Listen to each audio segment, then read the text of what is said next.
আচার দেখলে জিভে জল আসে না এমন মানুষ খুবই কমই খুঁজে পাবেন। আজকে আমি কোনো রকম রোদে দেওয়ার ঝামেলা ছাড়াই বানিয়ে দেখাবো টকঝাল মিষ্টি কাঁচা আমের আচার। কাঁচা আমের আচার তো আপনারা অনেকেই অনেক রকমভাবে বানিয়ে থাকেন, কিন্তু আজকের এই আচারটি এত লোভনীয় যে বানানোর সাথে সাথেই দেখবেন শেষ হয়ে যাবে। আর এই আচারটা একবার বানালে আপনারা 1 বছর পর্যন্ত সংরক্ষণ করে খেতে পারবেন, একটুও খারাপ হয় না। আর ছোট থেকে বড় সকলেই খুব পছন্দ করবে, যে এতটাই মজার হয়। তাহলে ভিডিওটা স্কিপ না করে শেষ পর্যন্ত দেখার অনুরোধ রইল। তাহলে চলুন বন্ধুরা, শুরু করা যাক আজকের রেসিপি। আর আজকের এই আচারটা বানানোর জন্য এখানে আমি নিয়ে নিয়েছি কাঁচা আম। পরিমাণে এটা 500 গ্রাম আছে। আর আমগুলোকে প্রথমে ভালো করে জল দিয়ে ধুয়ে খোসা ছাড়িয়ে এরম আমি সরু সরু আর লম্বা লম্বা করে কেটে নিয়েছি। আর এখানে আমটা কিভাবে কেটেছি সেটা দেখালাম না, কারণ আপনারা আপনাদের পছন্দ অনুযায়ী যেভাবে হোক আমটা কেটে নিতে পারেন। আর যেহেতু এখানে আমাদের ফাইনালি আমটাকে সেদ্ধই করতে হবে, সেজন্য আপনারা যেমন খুশি রাফলি কেটে নিতে পারেন। আর এখানে আমের আটিটা খুবই নরম ছিল, সেজন্য আমি কেটে বাদ দিইনি। আপনাদের যদি আমের আটিটা একটু শক্ত হয়ে যায় তাহলে আপনারা আটিটা কেটে বাদ দিয়ে নেবেন, কারণ আটি ছাড়া নিলেই আচারটা বেশি ভালো হবে। আর এখন আমাদের কেটে রাখা আমটাকে আমরা সেদ্ধ করে নেবো। তার জন্য গ্যাসে একটা কড়াই বসিয়ে নিয়েছি, আর কড়াইয়ের মধ্যে আমরা দিয়ে দিলাম আমাদের কেটে রাখা আমটাকে। আর এখানে আপনারা যে কোনো আম ব্যবহার করতে পারেন, আটি সমেত বা আটি ছাড়া। আমটাকে কড়ার মধ্যে দেওয়ার পরে এটাকে সেদ্ধ করার জন্য এখানে আমি দিয়ে দিলাম 1/2 কাপ পরিমাণে জল। আর এখানে অল্প জল দিলেই হবে, এখানে বেশি জল দেওয়ার দরকার নেই, কারণ আম থেকেও আমাদের জল বেরোবে। আর এখানে সুন্দর একটা কালারের জন্য আমি এখন দিয়ে দিলাম সামান্য একটু হলুদ গুঁড়ো। আর ভালো করে এখন হলুদটাকে আমরা আমের মধ্যে মিশিয়ে নেব। আর ভালো করে মিশানো হয়ে গেলে এখন এটাকে আমি কভার করে লো ফ্লেমে এটাকে প্রায় 3 থেকে 4 মিনিট পর্যন্ত সেদ্ধ করব। এর থেকে বেশি সেদ্ধ করার কোনো দরকার নেই।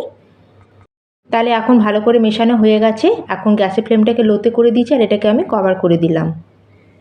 আর যতক্ষণ এদিকে আমাদের আমটা সেদ্ধ হচ্ছে, ততক্ষণ ওইদিকে আমরা আজকের এই আমের আচারের জন্য খুবই সুন্দর একটা মশলা রেডি করে নেব। তার জন্য গ্যাসে একটা প্যান বসিয়ে নিয়েছি, আর প্যানটা গরম হলে তাতে আমি ঝালের জন্য অ্যাড করে দিলাম 5-6 খানা মতো শুকনো লঙ্কা। আর আপনারা যেরকম ঝাল খান সেই বুঝে লঙ্কার পরিমাণটা এখানে কম বেশি করতে পারেন। আর তার সাথে এবার এখানে দিয়ে দিলাম আমি 1/2 চামচ মতো গোটা ধনে, 1/2 চামচ মতো গোটা জিরে, আর দিয়ে দিচ্ছি এখন 1/2 চামচ মতো গোটা মৌরি। আর সবার শেষে এর মধ্যে দিয়ে দিলাম 1/2 চামচ মতো পাঁচফোড়ন। আর আজকে আমি 500 গ্রাম পরিমাণ কাঁচা আমের আচার তৈরি করছি, সেজন্য আমি সেই পরিমাণে এখানে মশলাটা নিয়েছি। আর যদি আপনারা 1 কেজি পরিমাণ আমের আচার বানান তাহলে এখানে মশলাগুলো ডবল করে দেবেন, মানে 1 চামচ করে নেবেন সব কিছু। এখানে মশলার পরিমাণের মাপটা আপনারা ঠিকঠাক নেবেন। আর এখানে আমি গ্যাসের ফ্লেমটাকে এই সময় লোতে করে দিচ্ছি, আর শুকনো কড়াইতে এইভাবে আমি কন্টিনিউ এটাকে একটু নাড়তে থাকবো প্রায় 1 থেকে 1.5 মিনিট মতো। আর যখন দেখবেন মশলার কালারটা একটু চেঞ্জ হয়েছে, তার সাথে সুন্দর একটা গন্ধ বেরোচ্ছে মশলা দিয়ে, তখন বুঝবেন আমাদের এই মশলাটা একদম রেডি হয়ে গেছে। আর এখানে বন্ধুরা প্রায় 1.5 মিনিট মতো মশলাটাকে আমি ভেজে নিয়েছি। আমাদের মশলা এখানে একদম রেডি হয়ে গেছে। এখন আমি গ্যাসের ফ্লেমটাকে অফ করে দিলাম। আর এখন আমাদের এই ভাজা মশলাটাকে আমি শিলবাটাতে পিষে নেবো। তার জন্য পুরো মশলাটাকে শিলের মধ্যে আমি ঢেলে দিলাম। আর এটাকে এখন আমি 2-3 মিনিটের জন্য একটু ঠান্ডা হতে দেবো, তারপর এটাকে আমি পিষে নেবো। আর ততক্ষণ এদিকে যে আমাদের আমটা প্রায় সেদ্ধ হচ্ছে, 3 থেকে 4 মিনিট মতো হয়ে গেছে। আর এখানে বন্ধুরা আপনারা দেখতেই পাচ্ছেন আমটা এখানে খুব ভালো মতো আমাদের সেদ্ধ হয়ে গেছে, আর পুরো আমটা গলে গেছে। আর এখানে আমের মধ্যে যে জলটা আমি দিয়েছিলাম সেদ্ধ হওয়ার জন্য, সেটাও পুরো মতো শুকিয়ে গেছে। যদি আপনাদের জল এখানে সামান্য থেকে থাকে, এই সময় কিন্তু জলটাকে ভালো করে শুকিয়ে নেবেন আমের সাথে। আর এখন আমি আমাদের এই সেদ্ধ আমটাকে খুন্তির ডগা দিয়ে একটু এভাবে একটু ম্যাশ করে নেব। আর এখানে আমাদের কিন্তু আমটা আচার বানানোর জন্য একদম রেডি হয়ে গেছে। এখন এটাকে আমি নিচে নামিয়ে নেব। আর এখানে মশলাটাকে যে আমি ঠান্ডা হওয়ার জন্য ছেড়েছিলাম, এটা একটু হালকা ঠান্ডা হয়ে গেছে। এখন এটাকে আমি পিষে নেব।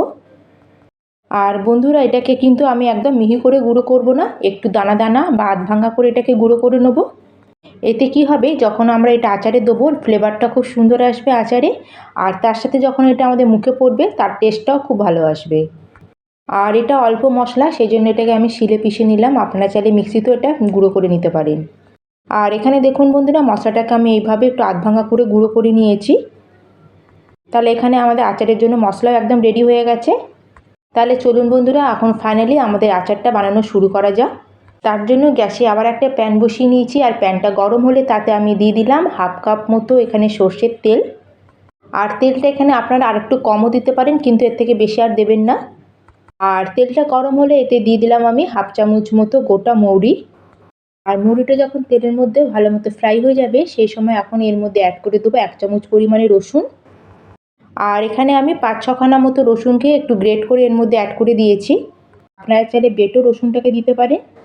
আর রসুনটাকে দেওয়ার পরে তেলের মধ্যে আমরা একটু নাড়াচাড়া করে নেবো, যাতে আমাদের রসুনের যে কাঁচা গন্ধটা সেটা যেন চলে যায়। আর যখন রসুনটা হালকা ফ্রাই মতো হয়ে যাবে তখন আমি এর মধ্যে দিয়ে দেবো 1 চামচ পরিমাণে সর্ষে বাটা। আর এখানে আমি কালো সর্ষেকে বেটে দিয়েছি, আপনারা চাইলে যে কোনো সর্ষে এখানে বেটে দিতে পারেন। আর এই সর্ষেটাকেও আমি তেলের মধ্যে কয়েক সেকেন্ডের জন্য একটু নাড়াচাড়া করে নেবো। আর কয়েক সেকেন্ডের জন্য এটাকে নেড়ে এখন আমি এর মধ্যে অ্যাড করে দিচ্ছি 1 কাপ পরিমাণে গুড়। আর এখানে আমি আখের গুড় নিয়েছি প্রায় 150 গ্রাম মতো। আর এখানে আপনারা আচারটা গুড়ের পরিবর্তে চিনি দিয়েও করতে পারেন, বা গুড় আর চিনি দুটো মিক্স করেও করতে পারেন। কিন্তু গুড়টা দিয়ে করলে কি হয়, আমাদের যে আচারটা দেখতেও খুব লোভনীয় হয়, তার সাথে খেতেও সুস্বাদু হয় বেশি। আর এখানে দেখুন বন্ধুরা, গুড়টা খুব ভালোভাবে মেল্ট হয়ে গেছে, তার সাথে এখন এটা ফুটতেও শুরু হয়ে গেছে। এই সময় আমাদের যে ম্যাশ করে রাখা আমটা ছিল সেটাকে আমরা এর মধ্যে পুরো অ্যাড করে দেবো।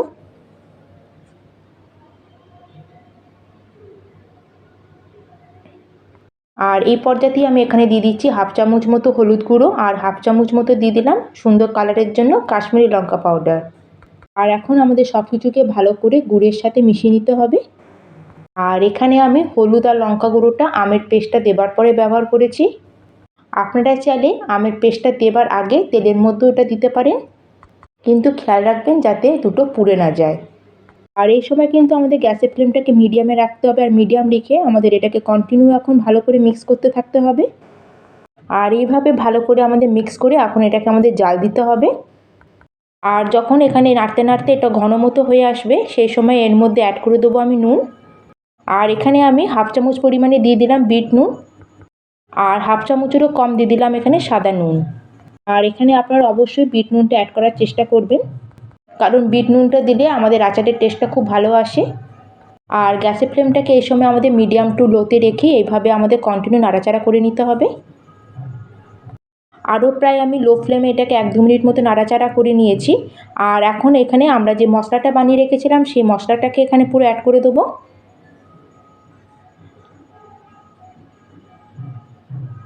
আর মশলাটা দেওয়ার পরে এখন আবার আমরা আমের সাথে ভালো করে এটাকে মিক্স করে নেব। আর সব কিছুকে আবার ভালো করে কিছুক্ষণ নাড়াচাড়া করে এখন সবার শেষে এখানে অ্যাড করে দিলাম আমি হাফ চামচ মতো চাট মশলা। আর সব কিছুকে এখন আমরা এইভাবে আরেকটু কিছুক্ষণ মিশিয়ে নেব, যতক্ষণ এটা পুরো আরেকটু ঘন না হয়ে আসছে। আর এখানে আচারটাকে কিন্তু আমাদের কন্টিনিউ নাড়তে হবে, নাহলে কিন্তু এটা প্যানের নিচে লেগে যেতে পারে। আর এখানে দেখুন বন্ধুরা, আচারটা কিন্তু আমাদের প্যান থেকে উঠে আসছে আর আমাদের খুন্তির গায়ে লেগে যাচ্ছে, তার মানে তখনই আপনারা বুঝবেন যে এখানে আমাদের আমের আচারটা একদম পারফেক্টলি রেডি হয়ে গেছে। আর এখন এর থেকে বেশি এটাকে আমি আর জাল দেবো না, এখন আমি গ্যাসের ফ্লেমটাকে অফ করে দিয়েছি। আর এখানে দেখুন বন্ধুরা, আচারের কনসিস্টেন্সিটা ঠিক আমাদের এরকম রাখতে হবে, কারণ এটা যত ঠান্ডা হবে তত এটা বসে ঘন হয়ে যাবে। আর এখন আমরা আচারটাকে সার্ভ করে নেব। আর আপনারা এটাকে 1 বছর সংরক্ষণ করে রেখে খেতে পারবেন, একটুকু নষ্ট হবে না। কোনো কাচের বয়ামে ভরে এটাকে নর্মাল ফ্রিজে আপনারা রেখে খাবেন, এটা অনেক দিন পর্যন্ত ভালো থাকবে। আর খুব সহজভাবে আজকে আমি এই আচারের রেসিপি আপনাদের দেখানোর চেষ্টা করেছি। আর আপনাদের কেমন লাগলো অবশ্যই কিন্তু আমাকে কমেন্ট করে জানাবেন। আর আজকের এই আচারের রেসিপি আপনাদের যদি একটু ভালো লাগে অবশ্যই কিন্তু লাইক করবেন, শেয়ার করবেন, আর চ্যানেলে যদি নতুন বন্ধু হয়ে থাকেন প্লিজ চ্যানেলটিকে সাবস্ক্রাইব করে দেবেন। তাহলে আজকের মতো আমি এখানেই শেষ করলাম, আবার চলে আসবো অন্য একটি নতুন রেসিপি নিয়ে। ধন্যবাদ।